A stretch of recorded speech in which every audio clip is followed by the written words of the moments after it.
नमस्कार दोस्तों, peak PCS के इस वीडियो में आप लोगों का स्वागत है। उम्मीद करते हैं सभी लोग बढ़िया होंगे। तो इंडियन पॉलिटी की इस श्रृंखला में आप लोगों का स्वागत है। इसमें हम लोग आज पढ़ेंगे, अगला टॉपिक होगा अपना नागरिकता, है ना। इसके पहले हम लोगों ने जो है संविधान सभा का निर्माण, संविधान का निर्माण और संविधान से संबंधित अन्य जो है टॉपिक्स पढ़े थे। और इसके अलावा क्या देखा था हम लोगों ने, जो है देख लेते हैं कौन कौन से टॉपिक कंप्लीट किए हैं हमने। सबसे पहले तो हम लोगों ने देखा था संविधान का निर्माण, दूसरा देखा था संविधान की प्रमुख विशेषताएं क्या हैं, और तीसरा देखा था संविधान की उद्देशिका या भूमिका, है ना, जिसको हम लोग प्रियम्बल या प्रस्तावना कहते हैं। तो ये टॉपिक हमने कंप्लीट कर लिए हैं। इसके बाद आता है संघ एवं इसके राज्य क्षेत्र। तो ये इम्पोर्टेंट है, पर एग्जाम के पॉइंट ऑफ व्यू से उतना इम्पोर्टेंट नहीं है, तो इसको हम लोग जो है बाद में देखेंगे अगले वीडियोस में। तो इससे पहले हम लोग देखेंगे नागरिकता। तो इस वीडियो में हम लोग जो है नागरिकता से संबंधित सभी पॉइंट, सभी चीज़ें जो है डिस्कस कर लेंगे, है ना। नागरिकता से आने वाले एक भी पॉइंट ऐसे नहीं होंगे जो आप लोगों को पता नहीं होंगे। तो स्टार्ट करते हैं वीडियो। तो बात करें, भारत में दो तरह के लोग रहते हैं, एक तो नागरिक और दूसरे जो नागरिक नहीं है या जो विदेशी हैं। तो अगर बात करें नागरिक, तो नागरिक जो होते हैं इन्हें सभी नागरिक और सामाजिक अधिकार प्राप्त होते हैं, है ना। जो भारत में नागरिक या नागरिकता भारत की प्राप्त कर लेते हैं, वो नागरिक और सामाजिक अधिकार जो है सभी प्रकार के प्राप्त कर लेते हैं। पर जो विदेशी होते हैं, ये दो प्रकार के होते हैं, एक तो मित्र विदेशी हो सकते हैं और शत्रु विदेशी हो सकते हैं। तो इन्हें सभी नागरिक और सामाजिक अधिकार प्राप्त नहीं होते हैं। तो ऐसे कौन कौन से अधिकार हैं जो है विदेशियों को प्राप्त नहीं होते हैं। तो अनुच्छेद 15, अनुच्छेद 16, 19 और 29 और 30, 15, 16, 19, 29 और 30, ये ऐसे अनुच्छेद हैं जिनमें जो प्रावधान किए गए हैं वो केवल और केवल भारतीयों के लिए हैं, किसी भी प्रकार से विदेशियों को प्राप्त नहीं है ना। तो क्या हो जाएगा कि संविधान में प्रदत्त हुए अधिकार जो केवल नागरिकों को प्राप्त है, ना कि विदेशियों को। तो कौन कौन से हो जाएंगे, एक तो अनुच्छेद 15 हो जाएगा। तो क्या कहता है अनुच्छेद 15 कि धर्म, मूल वंश, जाति, लिंग या जन्म स्थान के आधार पर किसी भी प्रकार का भेदभाव नहीं होगा, या भेदभाव के खिलाफ अधिकार जो है नागरिकों को प्राप्त है। उनके साथ भेदभाव होता है तो वो सुप्रीम कोर्ट, हाई कोर्ट या अन्य कोर्ट्स को जो है जा सकते हैं। दूसरा, अनुच्छेद 16 की बात करें तो लोक नियोजन में अवसर की समानता का अधिकार, ये भी केवल भारतीय नागरिकों को दिया गया है, न कि विदेशियों को। बात करें अनुच्छेद 19, तो अनुच्छेद 19 क्या कहता है कि विचार एवं अभिव्यक्ति की स्वतंत्रता, संघ बनाने की स्वतंत्रता, सम्मेलन करने, संचरण, निवास और व्यवसाय के चयन की स्वतंत्रता, ये सारे अधिकार भी केवल और केवल भारतीय नागरिकों को दिए गए हैं, न कि विदेशियों को। फिर बात करते हैं अनुच्छेद 29 और 30, ये क्या कहते हैं, सांस्कृतिक और शैक्षिक अधिकार भी जो है केवल नागरिकों को दिए गए हैं। लोकसभा और राज्यों के विधानसभाओं में चुनाव में मतदान का अधिकार, तो ये अधिकार भी केवल और केवल नागरिकों को दिया गया है, ना कि विदेशियों को। चुनाव में कोई विदेशी मत का जो है मतदान नहीं कर सकता है। फिर संसद और राज्य विधायिका के सदस्यों के रूप में चुने जाने का अधिकार भी केवल नागरिकों को दिया गया है। राष्ट्रपति जैसे सार्वजनिक पदों को धारण करने का अधिकार भी केवल नागरिकों को है। भारत में जन्म से या प्राकृतिक रूप से दोनों तरीके से नागरिकता प्राप्त व्यक्ति राष्ट्रपति बनने के लिए योग्य होगा, जबकि अमेरिका में केवल जन्म से अमेरिकी नागरिक व्यक्ति वहाँ का राष्ट्रपति बन सकता है। कहने का तात्पर्य ये है कि भारत के राष्ट्रपति बनने के लिए भारत में जन्म होना आवश्यक नहीं है, बस उसके पास भारत की नागरिकता होनी चाहिए, वो राष्ट्रपति बन सकता है ना। जैसा कि यूएसए में है, तो यूएसए में क्या है कि वहाँ अगर आपका जन्म यूएसए में ही हुआ है, तो मूल रूप से जन्म अगर यूएसए का है तभी आप वहाँ के राष्ट्रपति बन पाओगे, अदरवाइज नहीं बन पाओगे। तो भारत में ऐसा कोई भी रूल नहीं है। अब बात करते हैं नागरिकता से संबंधित जो है संवैधानिक प्रावधान क्या किए गए हैं, संविधान में क्या उल्लेख किया गया है। तो संविधान के भाग 2 में अनुच्छेद 5 से 11 तक के नागरिकता से संबंधित प्रावधान किए गए हैं। भाग 2 अनुच्छेद 5 से 11 के मध्य संविधान में नागरिकता के संबंध में स्थायी और विस्तृत उपबंध नहीं दिए गए हैं। इनमें सिर्फ संविधान लागू होने की तिथि के समय नागरिकता प्राप्त लोगों की पहचान की गई है, जो कि 26 जनवरी 1950 की बात की जा रही है। बात करते हैं संविधान संसद को यह शक्ति प्रदान करता है ना। तो संविधान जो है संसद को यह शक्ति प्रदान करता है कि वह नागरिकता से जुड़े मामलों के लिए आवश्यक कानूनों का निर्माण करे, जो कि अनुच्छेदों के माध्यम से दिया गया है। तो अनुच्छेद 5 क्या कहता है कि संविधान लागू होने के समय प्राप्त जो नागरिकता है वो अनुच्छेद 5 से प्राप्त होती है। पाकिस्तान से भारत आने वाले लोगों को दी गई नागरिकता अनुच्छेद 6 से संबंधित है ना।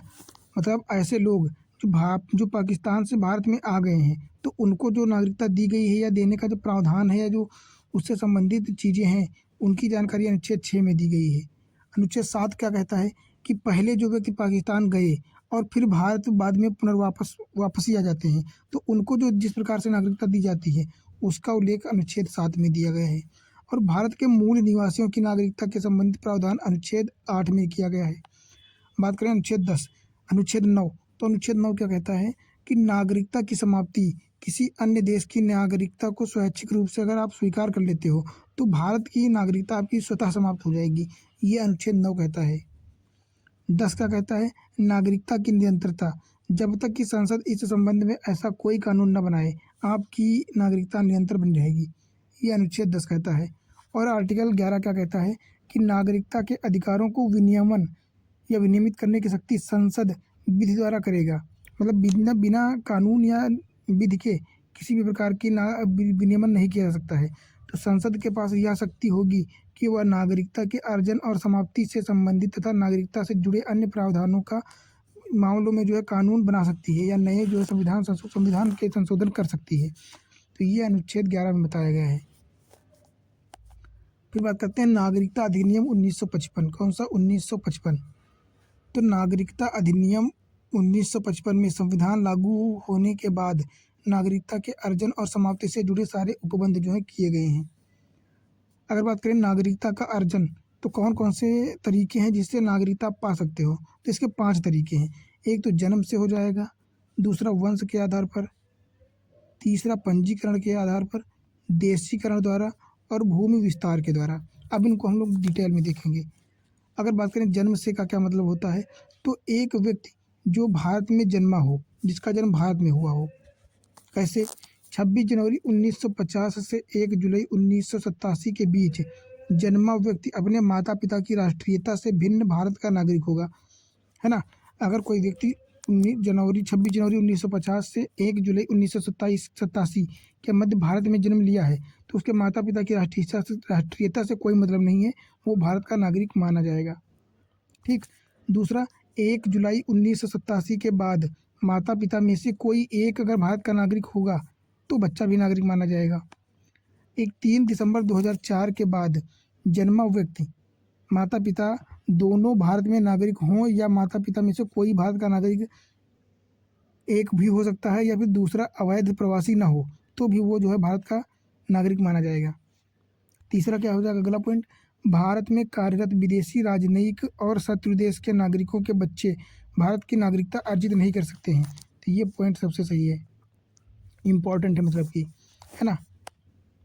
अगला, वंश के आधार पर नागरिकता कैसे मिलती है, तो एक व्यक्ति जो भारत के बाहर जन्मा हो उसको कैसे मिलती है, तो 26 जनवरी 1950 से 10 दिसंबर 1992 के बीच और उसका पिता भारत का नागरिक हो तो वो भारत का नागरिक जो है वो वंश के आधार पर माना जाएगा।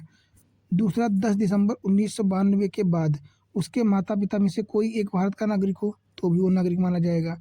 3 दिसंबर 2004 या उसके बाद जब तक कि उसके जन्म के 1 वर्ष के अंदर इस अवधि की समाप्ति के बाद, है ना, या फिर जन्म 1 वर्ष के अंदर या फिर इसकी अवधि समाप्ति के बाद केंद्र सरकार की सहमति से भारतीय दूतावास में उसका पंजीकरण ना हो गया हो वो माना जाएगा।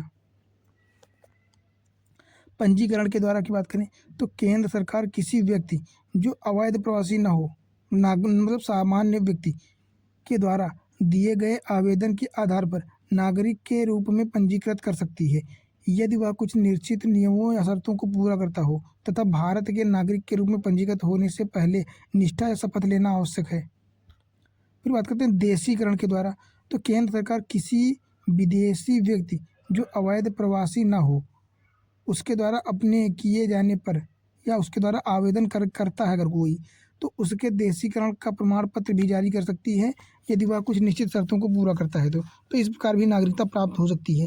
फिर भूमि विस्तार के द्वारा, तो यदि कोई देश क्षेत्र का भारत क्षेत्र मतलब यदि कोई विदेशी क्षेत्र जो है, मान लेते हैं बांग्लादेश हो गया, अफगानिस्तान हो गया, वो भारत का भाग बन जाता है तो भारत सरकार उस क्षेत्र के लोगों में से उन व्यक्तियों को निर्दिष्ट करती है जो भारत के नागरिक होंगे ऐसे लोग निर्धारित तिथि से भारत के नागरिक माने जाएंगे। तो इस प्रकार से जो है मान लेते हैं ये भारत की सीमा है और ये बांग्लादेश है। तो अगर किसी कारणवश भारत बांग्लादेश के इतने क्षेत्र को अधिग्रहित कर लेता है या फिर मतलब किसी भी समझौते के माध्यम, तो इसमें जो लोग रहते हैं इनको भी जो है भूमि के विस्तार के माध्यम से नागरिकता प्रदान करेगा भारत। अब बात करते हैं भारत की नागरिकता की समाप्ति कैसे होगी। तो एक तो परित्याग से होगी, मतलब अपनी इच्छा से आप त्याग दो, है ना। जैसे पूर्ण आयु या जो वयस्क अथवा क्षमता स्वस्थ मानसिक स्थिति वाला व्यक्ति जो होता है, भारत का कोई भी नागरिक स्वेच्छा से अपनी भारतीय नागरिकता जो है त्यागने की घोषणा कर सकता है। ऐसी घोषणा के पंजीकरण के उपरांत वह भारत का नागरिक नहीं माना जाएगा। ऐसे व्यक्ति के अवयस्क बच्चों की नागरिकता भी इसके साथ समाप्त हो जाएगी। हालांकि वयस्क होने के उपरांत वह बच्चा पुनः नागरिकता हासिल कर सकता है। इनके कहने का मतलब ये है कि अगर कोई व्यक्ति नागरिकता त्यागता है और उसके जो बच्चे हैं वो वयस्क नहीं है, जो अवयस्क हैं, तो उनकी भी नागरिकता समाप्त हो जाएगी। और अगर वही बच्चे वयस्क हैं तो उनकी नागरिकता अलग से होगी, वो नागरिकता समाप्त नहीं होगी। पर अगर वह बच्चा अवयस्क है और वो बाद में आकर के पुनः नागरिकता हासिल करना चाहता है तो वो जो है नागरिकता हासिल कर सकता है। दूसरा बर्खास्तगी से, तो जब कोई भारतीय नागरिक स्वेच्छा से होशो हवास में जानबूझकर और बिना दबाव, अनुचित प्रभाव या मजबूरी के किसी अन्य देश की नागरिकता स्वीकार कर लेता है तो भारत द्वारा उसका नागरिकता खत्म कर दी जाती है। इसको बर्खास्तगी कहते हैं। फिर बात करते हैं वंचन। वंचन मतलब भगा देना, निकाल देना या फिर नागरिकता को खत्म कर देना। तो केंद्र सरकार द्वारा किसी व्यक्ति की भारतीय नागरिकता अनिवार्य रूप से समाप्त कर दी जाती है यदि वो कौन कौन से कार्य करता है। यदि वो फर्जी तरीके से नागरिकता की प्राप्ति करता है तो भी, भारतीय संविधान का अनादर करता है, युद्ध काल में शत्रु देश के साथ गैर कानूनी रूप से संबंध स्थापित किया और सूचनाओं का आदान प्रदान किया हो तो भी, पंजीकरण या देशीकरण से हासिल नागरिकता के 5 वर्ष के भीतर किसी अन्य देश में 2 वर्ष की कैद हो गई हो तो भी उसको वंचन दे दिया जाएगा, या 7 वर्षों से लगातार भारत के बाहर निवास कर रहा है तो भी वो वंचित कर दिया जाएगा भारतीय नागरिकता से। तो इस प्रकार से परित्याग, बर्खास्तगी और वंचन, इन 3 माध्यमों से जो है नागरिकता त्यागी जाती है, त्याग हो सकता है। फिर बात करते हैं एकल नागरिकता। एकल नागरिकता जानते ही सब लोग होंगे। तो यद्यपि भारत में संघीय संविधान और दोहरी राज्य व्यवस्था मतलब केंद्र और राज्य स्तर पर को अपनाया गया है, परंतु यहाँ केवल एकल नागरिकता की व्यवस्था लागू है। कहने का मतलब ये है कि संघीय निष्ठा को व्यक्त करना जो है, भारतीय नागरिकता जो है ये संघीय निष्ठा को व्यक्त करती है। बात करें यहाँ अमेरिका और स्विट्जरलैंड की तरह जो है क्या, राज्यों के लिए अलग से नागरिकता का कोई प्रावधान नहीं है। तो अमेरिका हो गया, स्विट्जरलैंड हो गया, यहाँ पे राज्यों के साथ जो है संघ अलग अलग नागरिकता प्रदान करता है, पर भारत में ऐसा कोई प्रावधान नहीं है। तो भारत में सभी नागरिकों को, चाहे वे किसी भी राज्य में जन्मे हों, निवास करते हों या पूरे देश में, एक समान नागरिकता का अधिकार प्रदान करता है और उनके साथ किसी भी प्रकार का भेदभाव नहीं होता है। हालांकि भेदभाव रहित नागरिकता का यह सामान्य नियम कुछ अपवादों के अधीन है। तो इसमें कुछ अपवाद हैं जो हम लोग टाइम टू टाइम आगे देखते रहेंगे। अगला बात करें तो भारत के संविधान में कनाडा के संविधान की तरह भाईचारे और लोगों के मध्य एकता बनाए रखने तथा एकीकृत भारतीय राष्ट्र का निर्माण करने के लिए एकल नागरिकता के प्रावधान के साथ एक समान अधिकार मतलब विशेष मामलों के अतिरिक्त प्रदान किया गया है। तो इस प्रकार जो है एकल नागरिकता से संबंधित ये बातें बताई गई हैं। अब हम लोग बात करेंगे नागरिकता संशोधन अधिनियम 2019। क्या है नागरिकता संशोधन अधिनियम 2019 और इसके प्रावधान क्या हैं देख लेते हैं। तो ये कहता है कि अवैध प्रवासी की परिभाषा क्या बताता है कि यह अधिनियम अवैध प्रवासियों को भारतीय नागरिकता प्राप्त करने से रोकता है। मतलब जो अवैध प्रवासी हैं वो भारतीय नागरिकता प्राप्त नहीं कर सकते हैं। यह एक विदेशी को एक अवैध प्रवासी के रूप में परिभाषित करता है, जैसे जो वैध पासपोर्ट या यात्रा दस्तावेजों के बिना भारत में प्रवेश किया हो, अनुमत समय से परे भारत में निवास कर रहा हो, तो उसको हम लोग अवैध प्रवासी मानेंगे। दूसरा पॉइंट, 31 दिसंबर 2014 या उससे पहले अफ़गानिस्तान, बांग्लादेश, पाकिस्तान, ये तीनों देश याद रखना, पाकिस्तान, बांग्लादेश, अफ़गानिस्तान से भारत आए हिंदू, सिख, बौद्ध, जैन, पारसी और ईसाइयों को अवैध प्रवासी नहीं माना जाएगा और इन लोगों के समूहों के लिए 11 वर्ष की अनिवार्यता को हटाकर 5 वर्ष कर दिया गया है। मतलब पहले था कि 11 वर्ष अगर लगातार रहोगे भारत में तो ही उनको भारतीय नागरिकता दी जाती थी, पर अब घटाकर 5 वर्ष कर दिया गया, 5 वर्ष में ही इनको नागरिकता दे दी जाएगी। अगला हो जाएगा अपना कि अवैध प्रवासियों से संबंधित ये प्रावधान असम, मेघालय, त्रिपुरा और मिजोरम के उन आदिवासी क्षेत्रों में लागू नहीं होंगे जो संविधान की 5वीं अनुसूची में शामिल हैं। तो कहने का मतलब ये है कि जो जो संशोधन है, कौन सा संशोधन, नागरिकता संशोधन अधिनियम 2019, इसके जो हिस्से हैं, ये इसको जो प्रावधान है, ये 5वीं अनुसूची में असम, मेघालय, त्रिपुरा, मिजोरम इन पर लागू नहीं होंगे, इनके आदिवासी क्षेत्रों पर लागू नहीं होंगे। बात करें इसके अलावा, यह बंगाल पूर्वी सीमा नियमन 1873 है ना के तहत अधिसूचित अरुणाचल प्रदेश, मिजोरम, मणिपुर और नागालैंड के इनर क्षेत्रों पर भी लागू नहीं होता है। तो अन्य कौन कौन से राज्य हो जाएंगे, अरुणाचल प्रदेश, मिजोरम, नागालैंड और मणिपुर, ये जो म्यांमार से लगे सीमा के साथ अन्य राज्य हैं, ये भी नहीं आएंगे। असम, मेघालय, त्रिपुरा और मिजोरम ये भी नहीं आएंगे। तो मोस्टली जो है नॉर्थ ईस्ट इसमें शामिल नहीं माना जाएगा।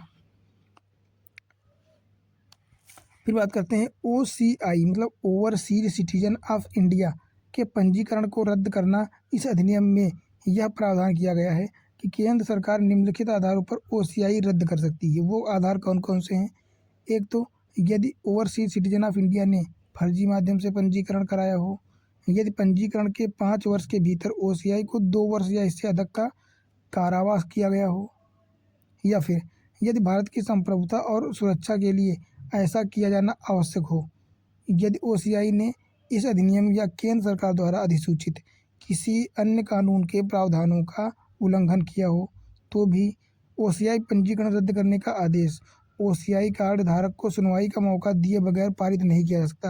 मतलब OCI कार्ड धारक जो है उसको अगर पंजीकरण रद्द करना है तो उसको सुनवाई का मौका जरूर दिया जाएगा, है ना, कि उसके ऊपर जो ये फर्जी बातें बताई जा रही हैं इसमें से वो कुछ किया भी है या फिर ऐसे ही करे जा रहे हैं आप। तो इस प्रकार से जो है ये सारी चीज़ें हैं। तो इस प्रकार जो है नागरिकता से संबंधित सारे पॉइंट्स हम लोगों ने डिस्कस कर लिए हैं, है ना। इसके अलावा इसमें ऐसा कोई टॉपिक नहीं है, ऐसा कोई कॉन्सेप्ट नहीं है जो ज़्यादा पढ़ने की आवश्यकता है ना। तो उम्मीद करते हैं कि नागरिकता से संबंधित सारे कॉन्सेप्ट आप लोगों को समझ में आ गए होंगे, और प्लीज़ वीडियो को लाइक कर दीजिए, है ना। और जो जहाँ पे समझ में ना आया हो या जो भी गलती लग रही हो या कुछ समझ में ना आ रहा हो तो आप लोग कमेंट जरूर कीजिए, है ना। बाकी मिलते हैं अगली वीडियो में जो है अगले टॉपिक के साथ। अगला टॉपिक होगा अपना मूल अधिकार, है ना, फंडामेंटल राइट्स, जो कि इस पॉलिटी का सबसे इम्पोर्टेंट टॉपिक है और ये थोड़ा लंबा भी होगा, है ना। तो मिलते हैं अगली वीडियो में।